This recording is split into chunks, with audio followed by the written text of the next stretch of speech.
Randonnez un jour ou partez pour toujours avec Columbia.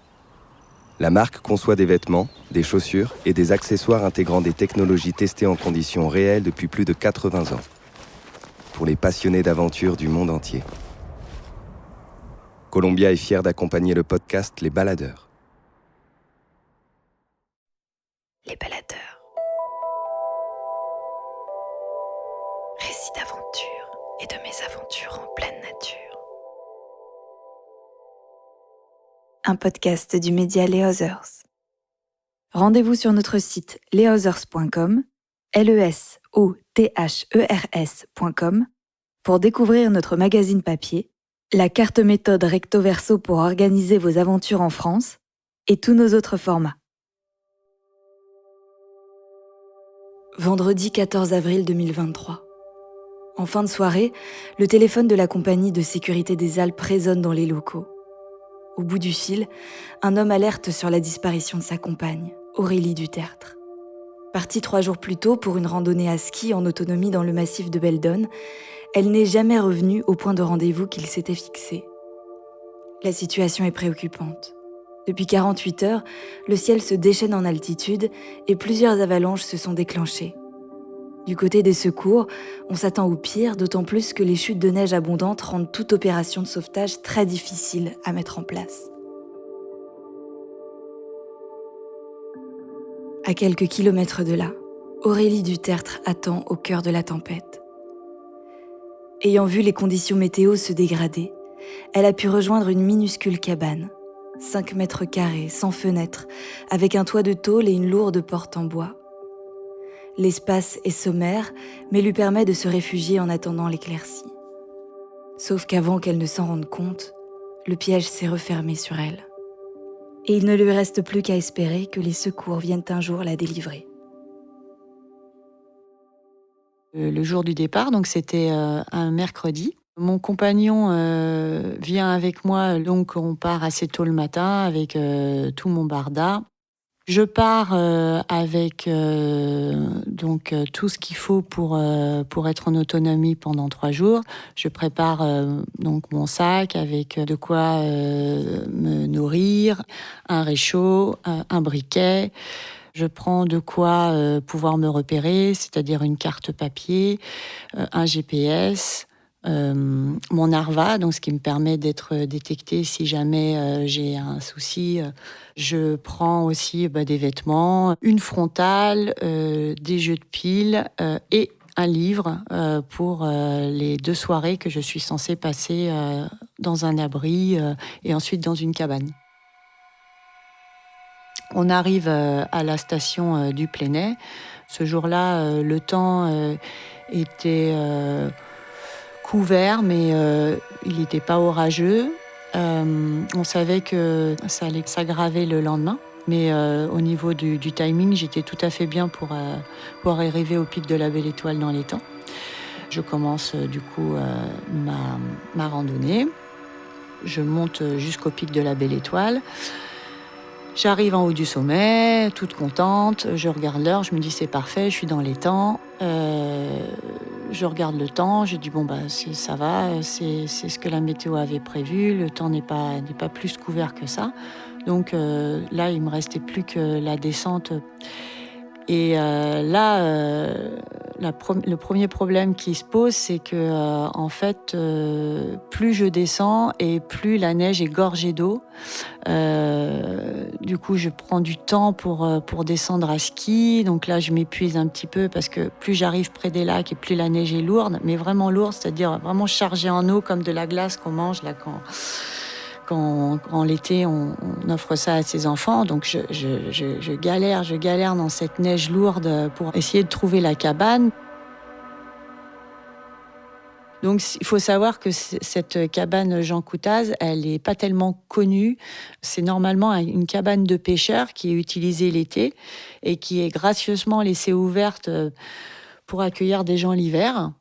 Heureusement qu'elle est là, parce que sinon, donc, sur le domaine des Settlots, qui est un domaine privé, il n'y a absolument rien qui est ouvert pour les gens qui risqueraient de se retrouver bloqués dans la tempête. Je vois que le temps quand même commence à se couvrir. Il était presque 16 heures de l'après-midi. Donc je me dis, bon là, il est vraiment temps de trouver ton abri pour la nuit. Et donc péniblement, je continue à essayer de skier dans cette neige lourde, de pousser avec les bâtons, hein, parce qu'il faut savoir que dans des zones où il y a des lacs, c'est du plat. Donc tu es obligé de pousser avec les bâtons, hein, ça glisse pas tout seul, c'est assez fatigant. Je finis par apercevoir l'abri Jean Coutas. Donc là, j'étais soulagée. Je me dis, ouais, super, bon, bah là, génial, t'es à l'abri pour cette nuit. Et donc, j'ouvre la petite porte d'un mètre 20, 1m30 pour rentrer dans l'abri. Et là, déjà, grosse déception, parce qu'entre la description qui était faite sur le site et ce que j'observe, je me rends compte que c'est pas le grand luxe. Déjà, il y a une bâche au sol qui est trempée, et je vois pas mal de déchets dans cet abri. Donc je me dis, ça va pas être très cosy, mais ça va faire le taf pour la nuit. Et puis voilà, on en a vu d'autres. C'est pas grave, t'es à l'abri, c'est le principal. Il y a le mauvais temps qui s'annonce. Au moins ce soir, tu seras tranquille, tu pourras être au chaud. C'est plus un abri qu'une cabane. En fait, il y a 2 petites maisonnettes. Donc il y a la maison qui est censée être l'abri pour les pêcheurs l'été, donc qui est là et fermée. Et en fait, il y a une sorte d'appentis sur le côté qui fait à peu près 1m30 de haut sur 5 mètres de long, et qui est juste un petit abri pour pouvoir s'allonger, quoi. On ne peut pas se tenir debout dessus, et au sol, c'est de la terre battue. Les murs sont en pierre et le toit, c'est en tôle. La porte est en bois massif, c'est du costaud. Et en fait, en dessous la bâche, je me rends compte qu'il y a un matelas. Mais le matelas est complètement détrempé par l'eau, parce que je pense que les jours précédents, de la neige avait dû s'introduire dans cet abri. On va dire que pour une nuit, c'est pas trop dérangeant. Quand j'arrive, donc je suis très contente d'être arrivée. Je vois que c'est pas le grand luxe, mais je me dis c'est pas grave. Je défais mes affaires, je rentre mes skis, parce que je me dis que là, le mauvais temps est en train d'arriver et que je préfère avoir les skis à l'intérieur qu'à l'extérieur. On ne sait jamais ce qui peut se passer. Je commence à me faire chauffer de l'eau, donc de la neige. Je prends de la neige de l'extérieur que je mets à l'intérieur de l'abri pour pouvoir avoir une petite réserve d'eau. Je commence à faire chauffer mon eau, je me fais à manger, et puis très rapidement, je change de t-shirt. Mais il faisait quand même très froid, donc je me dis, je vais dormir avec mon pantalon qui est encore humide et mes chaussettes humides, en imaginant que le lendemain, tout serait sec, tout sécherait dans la nuit. Dans la nuit, il s'est mis à neiger très très fort. Du coup, je me suis rapidement dit qu'il fallait que je déneige l'entrée de cet abri pour ne pas être surprise le lendemain et pouvoir sortir facilement. Donc, je sors, je vois que c'est la tempête. Donc, je prends ma pelle, je me mets à déneiger. Vraiment, j'y mets toute mon énergie. Je sais bien ce que c'est que de déneiger, parce que j'ai vécu 12 ans en montagne à 1000 mètres d'altitude. Donc, j'ai pris l'habitude de savoir faire. Et donc, je déneige, apocalyptique le temps, j'étais avec ma frontale, même je riais toute seule, parce que je me dis, c'est incroyable le temps qu'il fait. Faut savoir que la cabane, elle est à 2100 mètres d'altitude, que l'été, le domaine des Settlos, c'est un domaine où les familles viennent, se baignent dans les lacs, c'est très sympa. Et là, c'est un temps digne de l'Alaska. T'as un bruit énorme dehors, c'est la tempête. Il neige des pizzas, donc je déneige tant que je peux. Je me fais même des terrasses en me disant la neige va pouvoir se cumuler par couches, et puis ça évitera qu'il y ait un énorme amas devant ma porte demain matin. Donc au bout de 2 heures de déneigement, Là, je suis fatiguée. Je décide de rentrer pour me poser un petit peu sur le matelas trempé.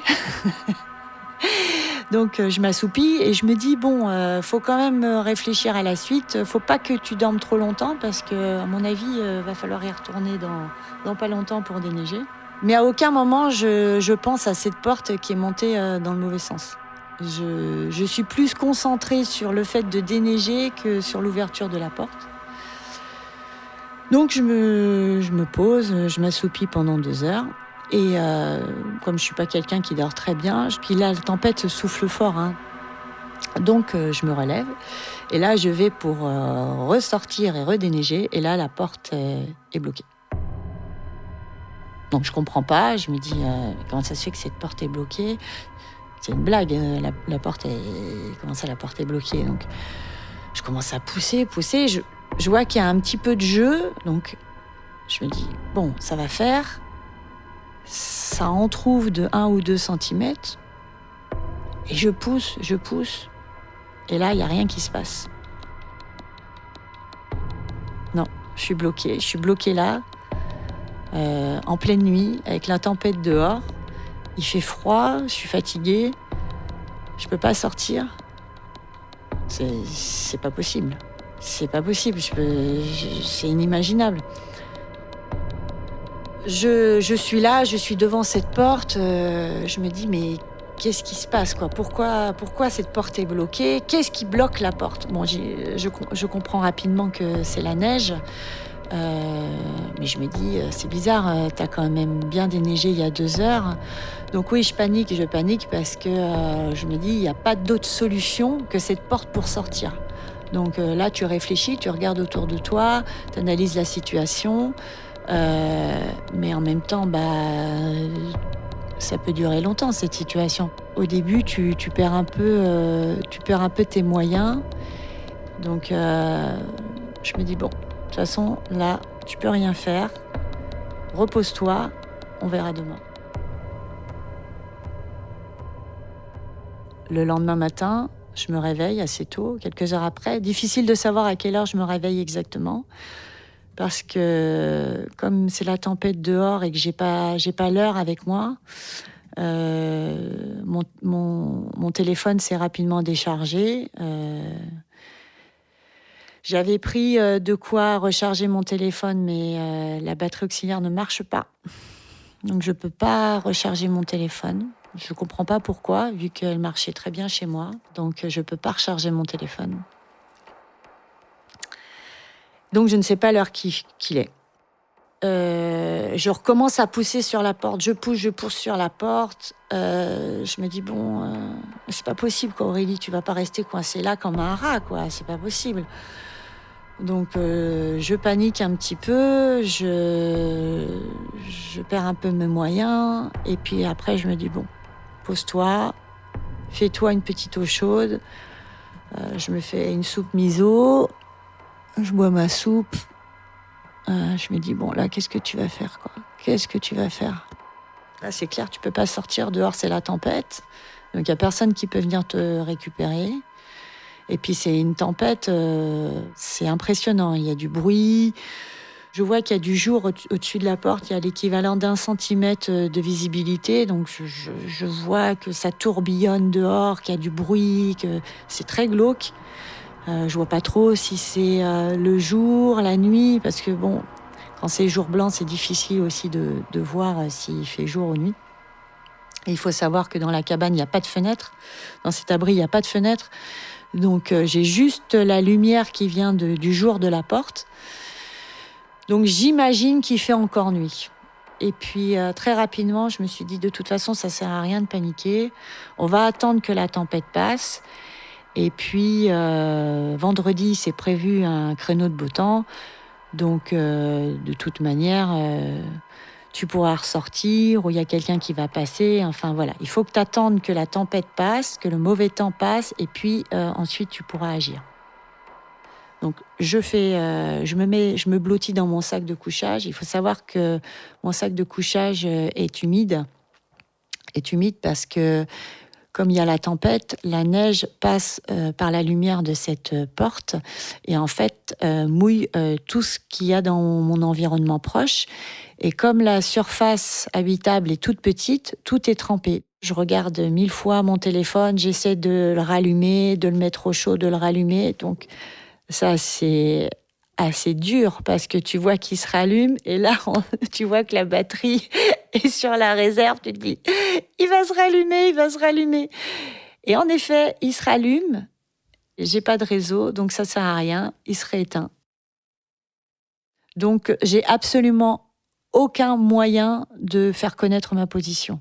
Mon compagnon sait où je suis, puisque avant de partir, je lui ai exactement dit où j'étais, et on a partagé notre géolocalisation. C'est-à-dire que il a mes points GPS au fur et à mesure que je me déplace.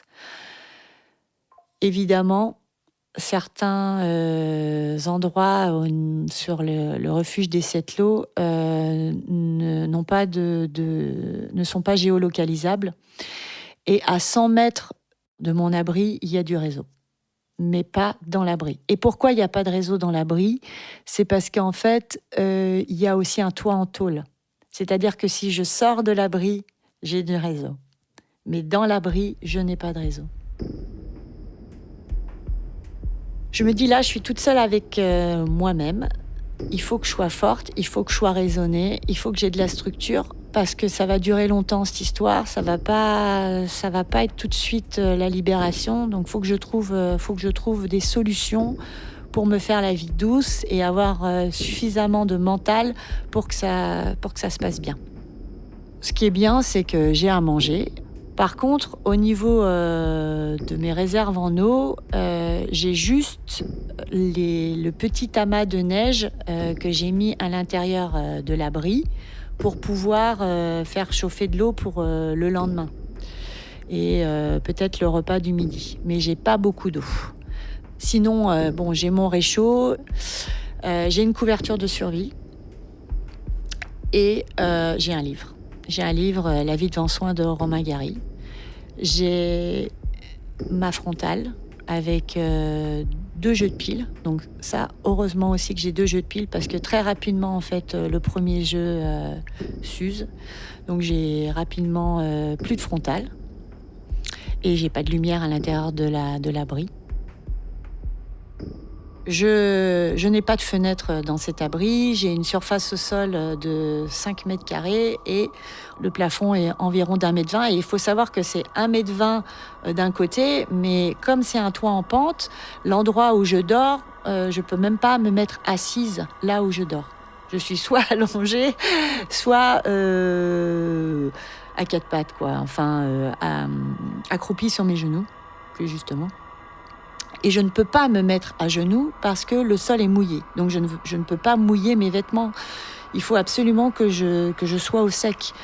Donc c'est très difficile de se déplacer dans ce petit espace. J'ai très vite mal au dos parce que quand tu peux pas te redresser, la position pliée en deux, en plus sur même pas 1 mètre, c'est compliqué. J'essaye péniblement de regarder aussi par le jour de la porte pour voir le temps extérieur. Et puis c'est rassurant quand même d'avoir un contact avec l'extérieur. Même s'il est minime, c'est rassurant parce que ça me permet de voir ce qui se passe dehors, voir que malheureusement le temps n'est pas en train de s'arranger mais en train de se dégrader. Alors on sait bien que les prévisions météo... elles sont chaotiques, mais là, elles sont plus que chaotiques. C'est-à-dire qu'en fait, c'est une tempête digne de l'Alaska et qu'on est à 2100 mètres d'altitude et que tu as l'impression que tu es au bout du monde, quoi. La panique, c'est, je pense, la seule chose à éviter. C'est le paradoxe. J'avais lu une histoire d'un alpiniste qui s'est retrouvé en face nord des Joras, coincé pendant 8 jours avec son compagnon de cordée dans la tempête, avec comme seul moyen de survie son sac de couchage. Et tout de suite, j'ai pensé à ça et je me suis dit, mais Aurélie, t'as pas le droit de te laisser aller, t'as pas le droit de pas survivre. Y a des mecs qui survivent dans la face nord des Joras pendant 8 jours sans avoir de réchaud, sans avoir un abri. Toi, t'es quand même... Ok, t'es coincé. Mais t'es à l'abri.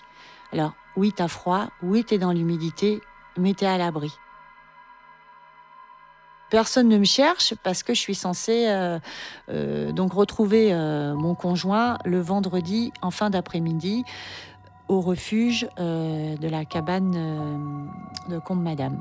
Il sait qu'il y a des moments où ça ne borne pas, donc lui, le jeudi, ne s'inquiète pas. En fait, au niveau émotionnel, je passe mon temps à être à la fois en colère, dans l'angoisse, dans l'anxiété et dans le positif. Ça, c'est cyclique. Par moments, j'en veux à mon conjoint qui soit pas là pour être déjà derrière la porte à me dire Lily, je suis là.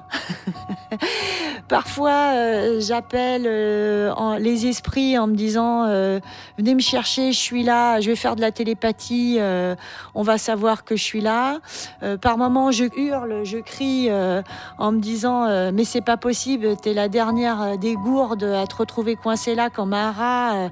Par moments, je ris en me disant ah, c'est quand même complètement loufoque cette histoire. Bon, ça va bien se terminer. Par moments, j'ai peur. Je me dis je vais mourir, même mourir comme la belle au bois dormant. Je m'imagine m'endormir toute bleue dans le froid et d'être retrouvée comme ça plusieurs jours après. Parce que ce que je ne sais pas à ce moment-là, c'est combien de temps le mauvais temps va durer. Je sais qu'il y a un créneau météo qui est prévu vendredi matin. Mais vu déjà l'ampleur de la tempête, j'ai peur que le vendredi matin, il fasse pas beau. Je me dis, il faut absolument qu'il y ait un objet qui permette qu'on puisse te repérer de l'extérieur de ton abri. J'ai mis une sonde pour pouvoir être repéré de l'extérieur. Donc une sonde, c'est ce qu'on déplie quand on va faire du ski de rando pour retrouver une personne, par exemple, qui est prise dans une avalanche. Donc c'est très long. Donc là, je déplie ma sonde du mieux que je peux dans ce petit espace pour la faire glisser dans la lumière de ma porte. Et au bout de ma sonde, je mets un repas lyophilisé. Parce qu'en fait, il faut savoir que la course que je fais là, donc du pic de la Belle Étoile, en passant par le lac des Sept-Lots, pour ensuite le col du Mouchillon, c'est des courses qui se font à la journée. Donc, les gens qui font cet itinéraire passent forcément devant la cabane Jean Coutaz. Moi, je suis très positive et je me dis, bon, aujourd'hui, il y a quelqu'un qui va passer devant mon abri avec mon repère extérieur. C'est super. Je me réveille le vendredi matin, il fait grand soleil. Je suis super heureuse. Je regarde par le petit jour de la porte et je vois un avion passer. Et je me dis... les salauds, ils partent en vacances. Et je vois bien la traînée de l'avion derrière. Donc, le temps est splendide, quoi. Il fait grand soleil. Donc, je suis pleine d'espoir le vendredi matin. Grand soleil, il fait beau. C'est super, tout va bien. Et j'entends un hélicoptère. Je suis persuadée que l'hélicoptère est là pour moi, quoi. J'agite ma sonde, je suis là, je me dis ils vont me voir, parce que j'entends l'hélico qui passe juste au-dessus de la cabane, quoi. Je me dis c'est super, ils sont là pour moi. J'entends l'hélico, j'entends survoler l'abri, mais il n'y a rien qui se passe, quoi. Toujours très positif, je me dis c'est les secouristes, ils vont revenir plus tard, parce que les conditions, moi, me paraissent bonnes dans l'intérieur. Mais de l'extérieur, c'est peut-être que c'est pas possible qu'ils se posent. J'ai beaucoup d'amis qui sont secouristes, dont mon meilleur ami, et je sais très bien que les secouristes ne se mettent jamais en danger. Ils ne vont jamais faire un secours s'il y a un quelconque risque pour eux. Donc là, le temps extérieur est magnifique. J'ai un hélicoptère qui est présent, mais il n'y a personne qui vient me chercher. Donc ça ne peut être que... Mais ils attendent des conditions encore meilleures. L'hélico s'en va. Bon, l'hélico s'en va. Et là, quand même, je me dis, c'est quand même bizarre qu'il ne soit pas venu, parce que si je m'étais fait mal, si j'ai une fracture ouverte, si je saigne, ils ne le savent pas, ça. Donc leur rôle, c'est quand même de venir me chercher. Et là, il y a une baisse de morale parce que je réalise que c'est peut-être pas les secouristes, mais un hélicoptère de touristes. Ça, c'est dur pour le moral parce que oui, tu es censé retrouver ton compagnon vendredi après-midi. Là, il est vendredi matin. Il y a toujours personne qui est venu. T'as passé le gros morceau de la tempête du jeudi. Pourquoi il n'y a personne qui est là ? Et malheureusement, vendredi après-midi, je m'aperçois très vite que le temps est en train de se couvrir. Et là, c'est de nouveau le très mauvais temps, c'est-à-dire jour blanc à l'extérieur, voire jour jaune, parce que la visibilité est quasi nulle. Et là, je décide de lire quelques pages de mon livre pour pouvoir échapper à ce moral qui est en train de chuter.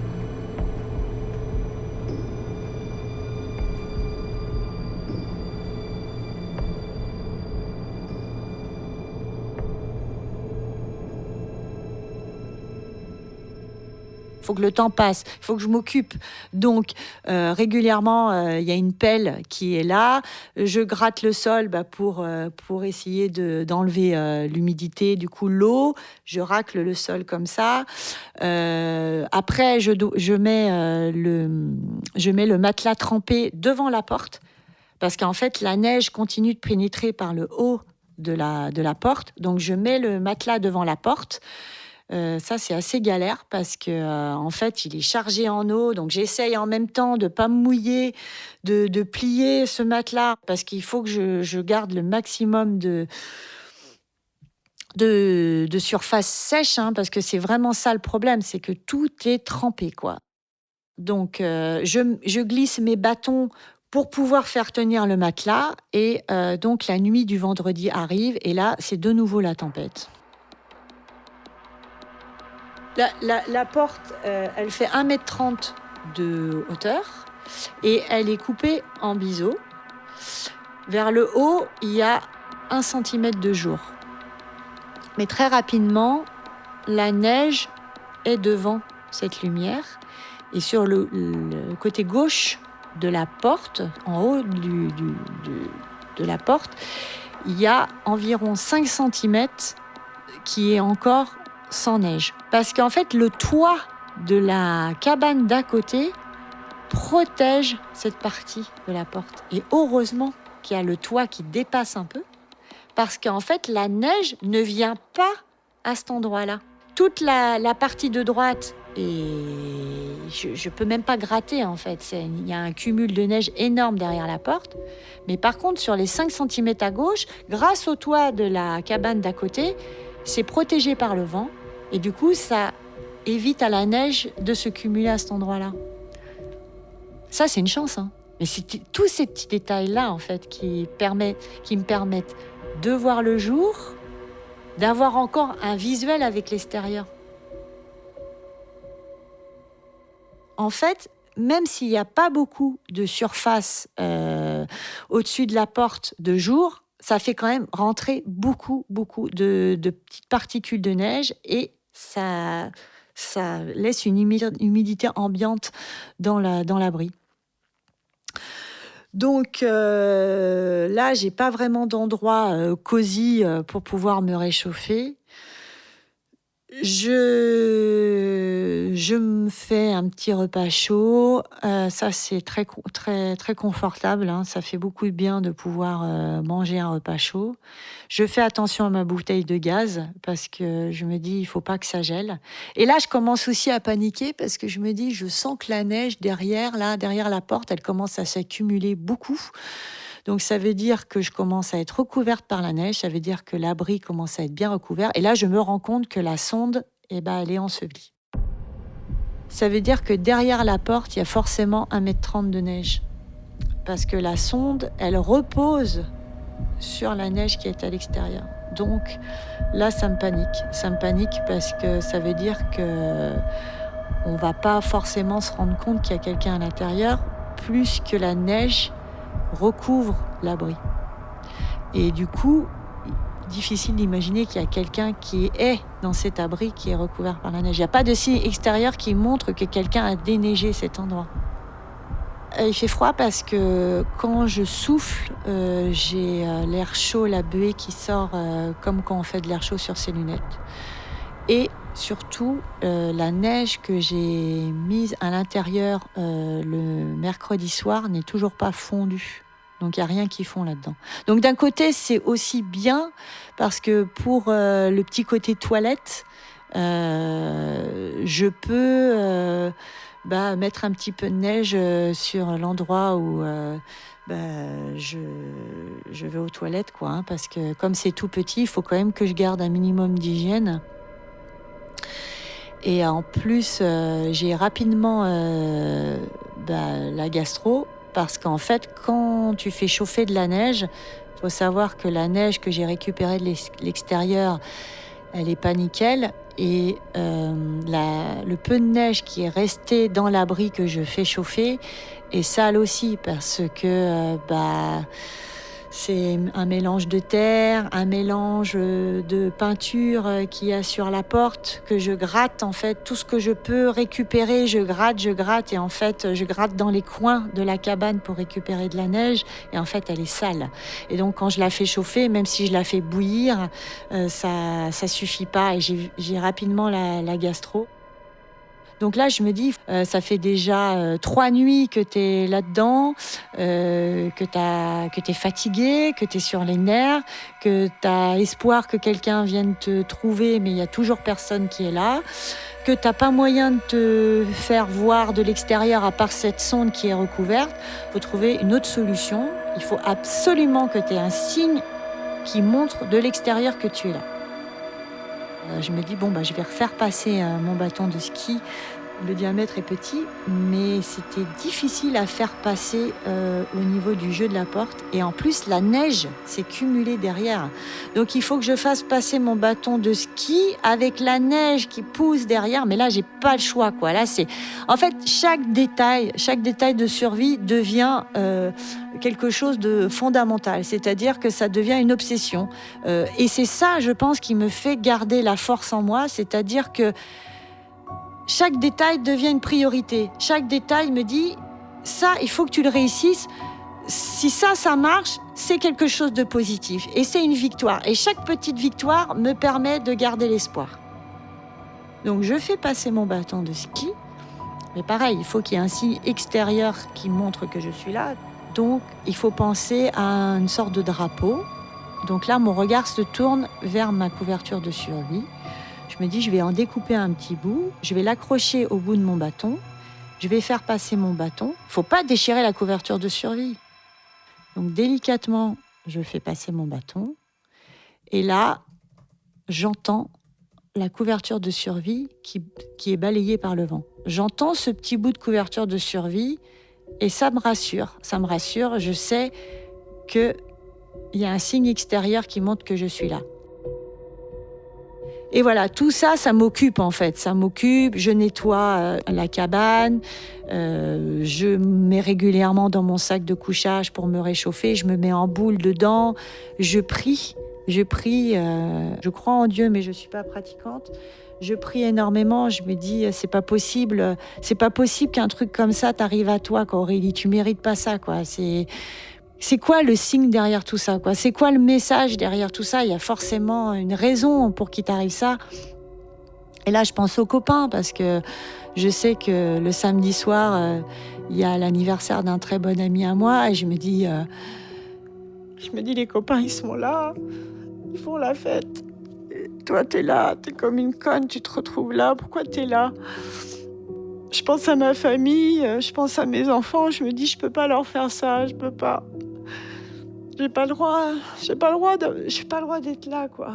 Il faut que tu tiennes, il faut que tu sois forte. Et puis je m'en veux, je me dis pourquoi je suis partie comme ça, pourquoi il faut tout le temps que je me prouve des choses. Puis j'en veux à Christophe, je me dis pourquoi il est pas là, pourquoi il est pas venu me chercher, pourquoi il est pas déjà là. Et puis, à aucun moment, je m'imagine que les gens s'inquiètent pour moi. En fait, je sais pas tout ce qui se passe derrière. Et voilà, et je crois en moi. Je pense à ma mère, je me dis, elle peut m'aider peut-être là-haut. J'essaie de comprendre. Et en même temps, je me dis, il faut que je sois forte. Il y a des gens qui ont pire que toi dans la vie. T'es quand même à l'abri, tu peux tenir longtemps. Ok, t'as froid. T'es pas dans une condition qui est facile, mais t'as pas le droit de te laisser aller. T'as pas le droit pour ta famille, pour tes enfants. T'as pas le droit de faire ça. Donc ça me donne beaucoup d'espoir, ça me donne beaucoup de courage. J'ai envie aussi de survivre, quoi. C'est l'instinct de survie, c'est quelque chose que tu as en toi. Honnêtement, voilà, pendant peut-être 1 ou 2 fois, j'ai hurlé à la mort, j'ai pleuré aussi beaucoup, mais la plupart du temps, j'essayais d'être cohérente avec moi-même, solide sur mes appuis, comme on dit. Le vendredi soir, Christophe est censé me retrouver. Le samedi, il n'y a toujours personne. Donc oui, là, je m'inquiète. Je m'inquiète parce que je me dis, donc on est samedi soir, il n'y a personne qui est là. Donc, c'est très problématique pour la suite. C'est-à-dire que les gens, normalement, doivent savoir où tu es, puisque Christophe sait où je suis. Pourquoi il y a toujours personne qui est venu, puisque on était censé se retrouver vendredi, là on est samedi, il y a toujours personne. Donc, moi, j'ai des réserves pour 3 jours. Il faut savoir que là, on est déjà à 1 journée de plus. Donc, j'ai commencé, évidemment, j'ai pas mangé comme si j'étais censée finir ma course le vendredi soir. Donc, j'ai des réserves en nourriture qui sont amoindries, mais j'ai encore de la pâte d'amande, j'ai encore des graines.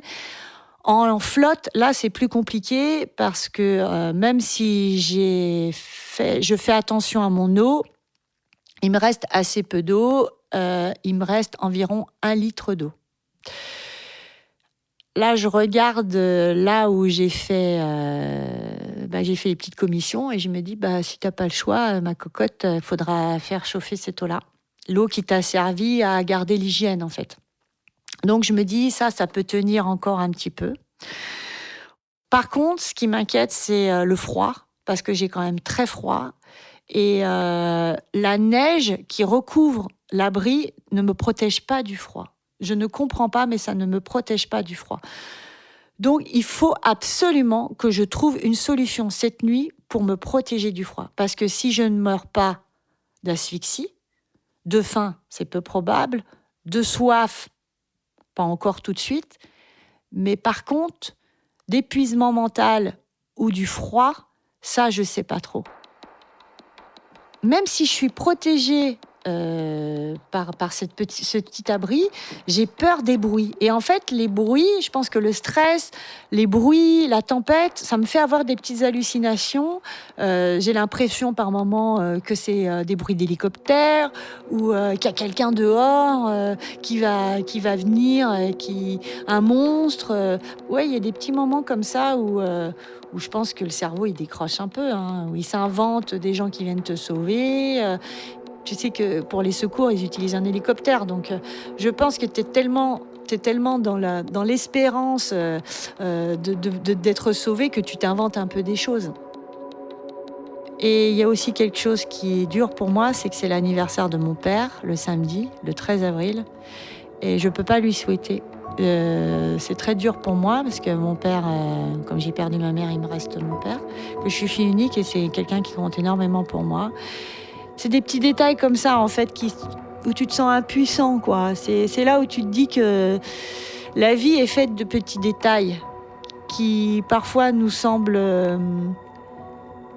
on n'y prête pas assez attention dans notre vie de tous les jours. Et c'est dans des moments comme ça où tu te retrouves dans des endroits où, en fait, tu peux plus faire ces petits détails qu'ils ont toute leur importance. L'abri, c'est comme un cercueil, comme un caveau, parce que, en fait, au plafond et sur les côtés des murs, c'est tapissé de moquettes rouges. de moquette, vraiment petite moquette toute fine, mais rouge, donc comme quand tu es dans un cercueil. Et donc là, je regarde cette moquette et je me dis, il faut que tu arraches des morceaux pour pouvoir t'isoler du froid, quoi. Mais en fait, c'est très compliqué. Donc, je deviens un dragon, une force démesurée. Et je commence à arracher ces bouts de moquette de toutes mes forces. Je tire. Et en fait, il n'y a que des petits bouts qui viennent. Il n'y a pas un grand morceau de moquette qui vient. Non, c'est des petits bouts. Mais c'est pas grave, je continue. Et là, j'étale mes petits bouts de moquette sur le sol. Donc, je mets plusieurs couches. Je mets ma couverture de survie. Et là, je me dis, utilise la bâche pour faire une tente. Tu vas faire une tente dans la surface libre qu'il y a dans cet abri. Donc, je me fais une petite tente avec le tasseau en bois qu'il y a au-dessus de ma couche. Et là, franchement, je suis plutôt pas mal.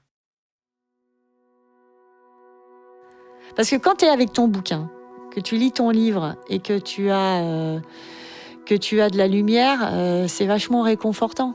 Parce que tu es dans un espace, dans ton sac de couchage. Et ça, c'est des choses que j'ai déjà vécues avant. De me retrouver en montagne, dans mon sac de couchage, à lire un bouquin avec ma frontale. Il faut se raccrocher à ces petites choses-là. J'avais demandé à un copain quel livre il me conseillait. C'est un copain qui lit beaucoup. Et il m'a dit, écoute, prends Romain Gary, La vie devant soi, tu verras, c'est vraiment un super bouquin. Et voilà, du coup, je suis passée à la librairie, mais je connaissais pas l'histoire. Mais elle était à pic, elle est tombée à pic, l'histoire. Parce que c'est une histoire d'amour entre un petit garçon et la femme qui l'héberge, donc Momo, et une femme juive, Rosa. Et en fait, ça se passe dans un huis clos, ça se passe dans un appartement. Et du coup, c'est une histoire assez intimiste entre deux personnages. Et en fait, pour moi, c'est l'histoire idéale pour ce qui m'est arrivé, parce que c'est un livre plein d'espoir, c'est un livre plein de bienveillance et d'amour. Et ça se passe dans un endroit confiné. Donc moi, en fait, dans ma cabane, là, dans mon abri, je me retrouve dans leur appartement. Je dors, combien d'heures, je ne peux pas dire, mais je dors. Le dimanche matin, je me lève et là, je suis très positive. Je regarde l'heure, 6h du mat. Bon, le soleil doit se lever dans 1 heure. Je vais gratouiller avec mon bâton le dessus de ma porte parce que la neige, là, cette fois-ci, elle est vraiment bien cumulée derrière. Mais j'ai toujours ce petit jour qui me ramène à la réalité extérieure, c'est-à-dire sur 5 cm, j'arrive à voir le temps qu'il fait dehors. Je vois que le bâton de ski repose bien sur la neige, qu'il est même en position haute, ce qui veut dire que la neige est plus haute que la porte. J'entends toujours la couverture de survie qui vole au vent. Donc, je me dis, cool, on peut toujours t'apercevoir de l'extérieur. Et là, le jour se lève et je vois les étoiles. Il fait beau aujourd'hui, c'est dimanche matin, c'est la fin. Toujours très positive. Donc, je fais mon sac. Je range mes affaires, je plie mon sac de couchage, je range, je prépare mes skis, je remets mes chaussons humides dans mes chaussures de ski. Je me dis, comme ça, je suis prête. Si les secouristes arrivent, je suis prête. 7h du mat, le soleil se lève, jour blanc, jour jaune. C'est-à-dire que c'est même pas blanc, c'est jaune, parce qu'il y a toujours ce sable de Sahara là, qui vient du sud là, nous charger encore plus le jour blanc. Donc c'est jour jaune, donc là c'est vraiment pourri. Hein. Et en plus, il fait un temps vraiment dégueulasse. Donc là, je me dis, ma pauvre, c'est peut-être pas aujourd'hui encore qu'on va venir te chercher. Donc il faut que je m'occupe. Et surtout, il faut que je trouve une solution pour trouver de l'eau.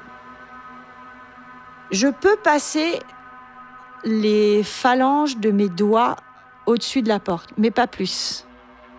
Et là, je viens gratter de la neige. Je viens gratter tout doucement de la neige. Ça m'amène des minuscules boules, mais ça m'occupe.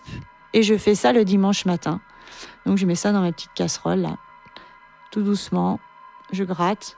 Ah, c'est bien, ça avance assez vite quand même. Je me dis, avec le bâton, je peux ramener peut-être un petit peu de neige de l'extérieur. Voilà, en fait, il faut trouver des occupations. Je reprends mon livre. Je me dis, il me reste 30 pages. Je ne vais pas le finir. Je le finirai chez moi. Et là, j'entends l'hélico. Il est 8h du matin. Génial. Il y a l'hélico, on est dimanche matin. Wow, mon instinct m'a guidée. Je sais qu'aujourd'hui, c'est le dernier jour. Je sais qu'aujourd'hui, on vient me chercher. L'hélico qui tourne, jour blanc, jour vraiment dégueulasse. Je me dis, je connais les secouristes avec un temps comme ça. Ils vont pas rester longtemps. Ils vont pas se mettre en danger. Christophe est pas là non plus. Il doit vraiment faire mauvais dehors. Bon, c'est pas grave. Je continue à gratter la neige. Je me dis, bon, putain, tu vas pas ressortir ton sac de couchage, là. Je regarde mon sac. Je me souviens, là, je regarde mon sac. Je me dis, je vais redéfaire mon sac. C'est dur. L'hélico tourne, je l'entends, 9h, 10h. Toujours personne, quoi. Toujours personne. J'entends l'hélico qui se barre. Là, je me dis, Lily, c'est pas possible, quoi. Faut que tu trouves une solution. Faut absolument. C'est aujourd'hui, là, tu vas crever. Sinon, tu vas crever, là. C'est pas possible. Le moral, il est en train de chuter. Et quand t'entends l'hélico se barrer le dimanche matin, tu te dis, là, c'est la fin, quoi. C'est foutu. Maintenant, tu sais qu'ils savent que ça fait 4 jours que t'as disparu. Donc, on sait que les secours, au bout de 4 jours, la plupart du temps, ils sont abandonnés. Je me retourne et je pense à ma couverture de survie. Donc je me jette dessus, je déchire un petit bout, mais toujours assez précautionneusement parce que j'ai pas envie de la mettre en morceaux. Je sais pas si la nuit prochaine, je vais pas encore dormir dans mon abri. Donc je découpe ce petit bout de couverture de survie et là, je le plie, je le glisse dans l'interstice de la porte, au niveau de la lumière, là où j'ai mon bâton de ski. Du coup, le petit bout de couverture de survie s'envole. Mais moi, je le vois même pas s'envoler, en fait. Je le glisse juste, je sais même pas s'il s'envole. Parce que je vois rien. Je vois rien. Je sais pas pourquoi je pense à ça, en fait. Un instinct comme ça, mais je sais même pas s'il va être vu. Je suis, on va dire, dans l'espoir qu'un signe extérieur puisse être vu.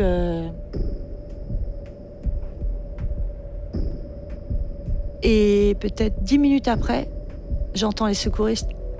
Elle est là! Ouah, j'y crois pas, quoi. C'est même surréaliste. C'est pas possible, quoi. C'est pas possible. Et je gratte. Je dis, je suis là. Et là, j'entends un des secouristes qui dit, putain les gars, il y a de la neige, hein, va falloir y aller, quoi. Je vois le regard du secouriste, les yeux du secouriste au travers de la lumière de la porte, de très beaux yeux. C'est le soulagement le plus total, c'est une présence humaine, c'est quelque chose de concret. Il déneige assez rapidement. Ils ouvrent la porte, là c'est la libération. Je vois le secouriste qui a presque qui a un grand sourire, mais qui a presque un mouvement de recul, un mouvement de dégoût quand il voit l'endroit. Ça, je le vois clairement. Je me dis, ça donne pas envie, quoi. Il est content d'être là, mais il se dit, ouf, c'est pas Jojo où elle était. Je suis très heureuse d'avoir été retrouvée, forcément, mais je suis gênée aussi. Je suis gênée de me dire, mais il y a 5 secouristes qui sont là. Il y a un hélico, ouah, ça brasse du monde. Moi, je suis pas une consommatrice de la montagne. Je suis quelqu'un de réfléchi, je fais attention à ce que je fais. Je suis mère de famille et je me sens mal à l'aise. Et là, ils me disent, bon, écoute, Aurélie, faut que ça va, tu te sens comment? Donc, je dis, ça va, je suis pas blessée, je suis juste très fatiguée, mais ça va. Bon, il va falloir rechausser les skis parce que l'hélico, il s'est barré. Donc, tu t'es prête à descendre en ski. Ouais, là, t'es prêt à descendre l'Everest. Hein, t'es au taquet. Donc, je prépare mes affaires. Bon, j'ai une fixe qui est cassée, mais c'est pas grave, ça va faire le job. Je sors. Là, le temps est vraiment, vraiment pourri. Hein. Je les vois pas hyper sereins non plus. Hein. Je suis contente, mais je suis encore un peu inquiète parce que je vois que le temps, il est vraiment mauvais et je me dis là, il va falloir qu'on s'en aille. Il va falloir suivre les secouristes. J'espère que je vais pas être encore un boulet parce que pour l'instant, je me sens un peu comme un boulet. C'est-à-dire que ça fait 4 jours qu'on me cherche. J'ai un copain qui me dit, bah là, tu vas être contacté par BFM TV. Je lui dis, comment ça, je vais être contacté par BFM TV? Il me dit, non, mais t'as quand même conscience que ça fait 90 heures que t'as disparu. Je lui dis, vous avez quand même pas mis ça sur les réseaux, quoi. Ah non, mais tu te rends compte que t'as tout le monde qui te cherche? Et là, c'est double peine, hein. Parce que je me dis, non, mais c'est pas possible, quoi. J'ai pas. Oh, la honte, la honte, la honte. Il faut se barrer, le mauvais temps est là. On met du temps à trouver la table d'orientation. Donc, c'est pour dire que le mauvais temps est vraiment là. On démarre, on part à ski. Je me dis, bon, là, il faut que tu sois solide, il faut que tu les suives. Et je descends à ski dans la poudreuse. Donc, j'essaye de me dire que, voilà, c'est cool, je suis là, je suis bien. Tout le monde rigole, tout le monde est content. Les secouristes sont très contents. Très prudents, mais très contents. Et voilà, on arrive comme ça jusqu'à... Je demande si Christophe est prévenu. Et là, j'ai l'adrénaline à 100%. Hein. Je suis au taquet. On retrouve l'hélicoptère, du coup, à Font-de-France, où là, il y a une DZ et ils nous attendent. Et là, j'appelle ma famille, j'appelle Christophe. J'appelle pas mes enfants parce que je me dis que c'est Christophe qui va le faire et que je suis gênée, en fait. Je suis très, très gênée de situation. J'ai pas du tout envie d'être vue comme une warrior. J'ai pas envie d'être vue comme une star. J'ai honte de moi. Je suis contente d'avoir été sauvée, mais j'ai honte de moi. Je suis très gênée par rapport à ça. Je sais combien c'est difficile ce métier, que normalement j'aurais jamais dû me retrouver dans cette situation si la porte n'avait pas été montée dans le mauvais sens, que c'est un coup de malchance et que la malchance a quand même entraîné des conséquences assez lourdes sur des secouristes. J'apprendrai après par la suite qu'ils étaient sûrs que j'étais morte. Pourquoi ils ne sont pas venus directement sur la cabane Jean Coutaz? C'est parce que, en fait, il y a eu une avalanche quelques jours avant et leur réco, ce qui permet de détecter le métal, a donné un signal sur une des faces dans le domaine des Sept-Lots. Et en fait, ils ont cru que j'étais là. Et du coup, ils ont ciblé leur recherche à cet endroit-là. Après, ils auraient fait toutes les cabanes. De toute façon, à un moment ou à un autre, ils auraient fait tous les abris. Mais toi, quand tu es dans la cabane, tu sais pas ça. Tu sais pas qui vont faire tous les abris. Tu sais pas ce qu'ils cherchent. Plus le temps passe et plus je prends du recul par rapport à la situation. Donc ça, c'est très positif. Ça me permet d'analyser mes erreurs, de pouvoir aussi en parler avec les gens. Peut-être à travers ce témoignage, de pouvoir aider certaines personnes, notamment sur l'instinct de survie. Parce que je crois que c'est ça qui intéresse le plus les gens, c'est comment ça se fait qu'une femme qui se retrouve enfermée dans le noir, dans une petite surface comme ça, arrive à trouver un mental suffisant pour pas péter un plomb. Parce que maintenant, on est quand même dans une société assez aseptisée, où on est tous un peu pris dans notre vie active, et des situations comme ça, finalement, il y a très peu de gens qui en ont. Et du coup, raconter une expérience comme ça, je pense que ça permet aussi de remettre l'être humain à son état brut et de vivre des choses où finalement, t'as pas d'artifice, quoi. C'est toi avec toi, et ça te permet d'aller chercher au plus profond de toi. Et moi, je prends maintenant cette expérience comme quelque chose de positif, parce que ça m'a permis de me rendre compte que j'étais solide, que j'avais un instinct de survie, et que toute seule, en fait, tu es tout à fait capable de surmonter des choses difficiles. Ça te donne une vision de toi qui n'est pas faussée par du visuel, par de l'éphémère, par des jugements de valeur. Là, tu peux pas tricher, quoi.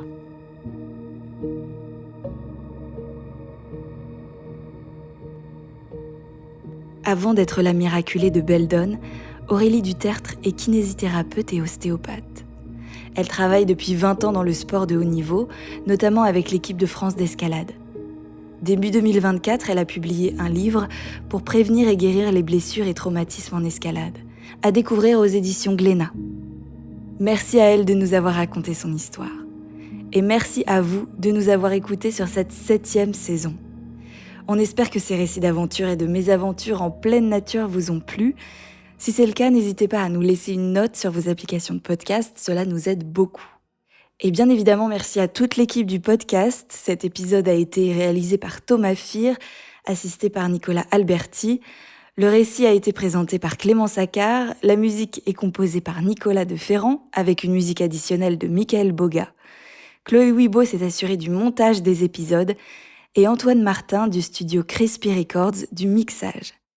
Et un grand merci à notre partenaire Columbia de nous soutenir dans cette aventure. On se retrouve bientôt pour une nouvelle saison. Bel été!